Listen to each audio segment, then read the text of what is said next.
Shalom, Assalamualaikum. Perkenalkan, saya Elisa Yena Serni, NIM 1901080068, mata kuliah Ekonomi Indonesia, dosen pengasuh Amida SPD MPD. Baik, kali ini saya akan membahas tentang makalah yang berjudul Dampak COVID-19 terhadap perekonomian Indonesia dan cara penanganannya. Seperti yang kita ketahui, WHO menjelaskan bahwa coronavirus atau COVID adalah virus yang menginfeksi sistem pernapasan. Infeksi virus ini disebut COVID-19. Virus corona menyebabkan penyakit flu biasa sampai penyakit yang lebih parah seperti sindrom pernapasan Timur Tengah atau MERS-CoV dan sindrom pernafasan akut parah atau SARS-CoV. Virus ini menular dengan cepat dan telah menyebar ke beberapa negara, termasuk Indonesia.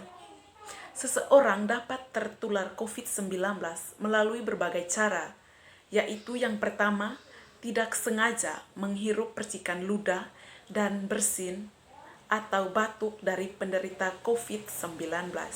Yang kedua, pemegang mulut atau hidung tanpa mencuci tangan terlebih dulu setelah menyentuh benda yang terkena cipratan air liur penderita COVID-19.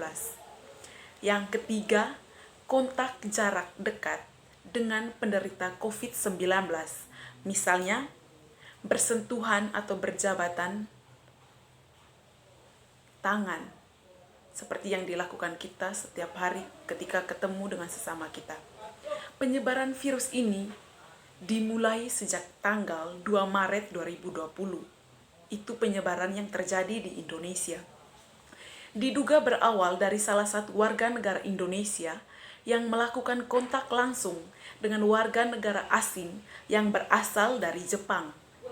Hal tersebut telah ditemukan oleh Bapak Presiden atau telah diumumkan oleh Bapak Presiden kita Joko Widodo.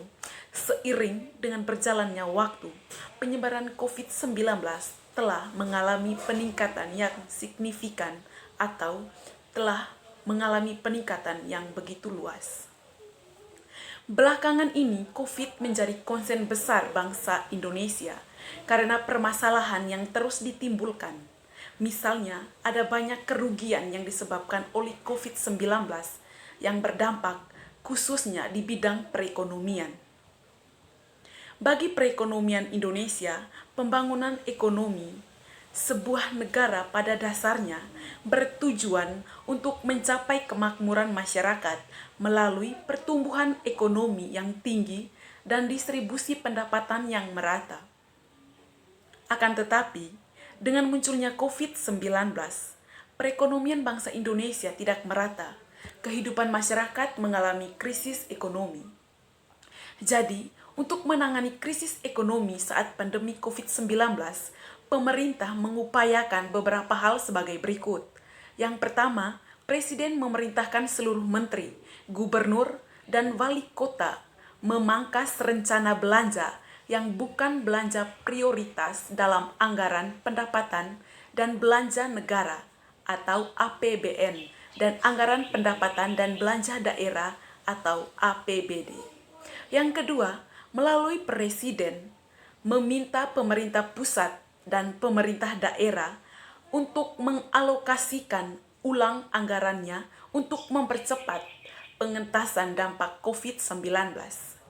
Yang ketiga, pemerintah serta pemerintah daerah menjamin ketersediaan bahan pokok, diikuti dengan memastikan terjaganya daya beli masyarakat, terutama masyarakat lapisan bawah. Yang keempat, pemerintah mendorong program padat karya tunai diperbanyak dan dilipat gandakan. Dengan catatan harus diikuti dengan kepatuhan protokol pencegahan virus corona, yaitu menjaga jarak aman antara satu dengan yang lain. Yang kelima, pemerintah memberikan tambahan pada pemegang kartu sembako murah selama 6 bulan. Yang keenam, pemerintah juga membayarkan pajak penghasilan PPh pasal 21 yang selama ini dibayar oleh wajib pajak atau WP, karyawan di industri pengolahan. Dan yang ketujuh, Otoritas Jasa Keuangan atau OJK memberikan relaksasi terhadap kredit untuk usaha mikro kecil dan menengah umum atau UMKM. Sedangkan upaya yang perlu dilakukan oleh masyarakat untuk menghadapi krisis ekonomi akibat pandemi COVID-19, yaitu melalui cara yang pertama, kita sebagai masyarakat harus melakukan usaha informal berbasis aplikasi. Karena dengan langkah ini dianggap efektif dalam meningkatkan produktivitas. Di tengah kondisi saat ini, banyak masyarakat yang tidak bisa keluar rumah untuk membeli bahan kebutuhan, sehingga dengan melalui media belanja online, mereka tetap bisa mendapatkan apa yang mereka butuhkan, dan juga masyarakat tetap menjadi produktif di tengah kondisi saat ini. Yang kedua, sebagai masyarakat kita harus bisa memanfaatkan situasi melalui inovasi. Inovasi berarti penemuan baru, hal-hal baru. Langkah ini harus dilakukan guna dapat mendorong diri setiap masyarakat untuk tetap produktif. Di antaranya adalah dengan membuat kelompok dalam berbisnis atau membuat inovasi via aplikasi atau online. Dan yang ketiga, kita sebagai masyarakat harus memanfaatkan media sosial untuk berbisnis dan berinovasi. Jangan hanya gunakan media sosial hanya untuk kesenangan semata, hanya untuk upload foto, nonton video. Itu bukan merupakan hal yang berfaedah, yang tidak bermanfaat. Jadi, yang kita lakukan di era saat ini, banyak langkah yang dapat ditempuh oleh kita sebagai masyarakat, yaitu diantaranya melalui bisnis berbasis media sosial, di mana dengan melalui media sosial tidak akan terciptanya kontak langsung dan dapat mencegah penularan virus serta tetap menjadi golongan yang produktif. Nah, dengan demikian, negara Indonesia mampu memanfaatkan posisi tersebut walaupun saat ini sedang berada di tengah ancaman krisis ekonomi akibat wabah virus corona, di mana saat ini posisi pertumbuhan ekonomi Indonesia sedang mengalami perlambatan serta berbagai persoalan akibat wabah virus corona, seperti halnya banyaknya pemutusan hubungan kerja dan terjadinya perlambatan laju inflasi. Baik, sekian saja presentasi dari saya.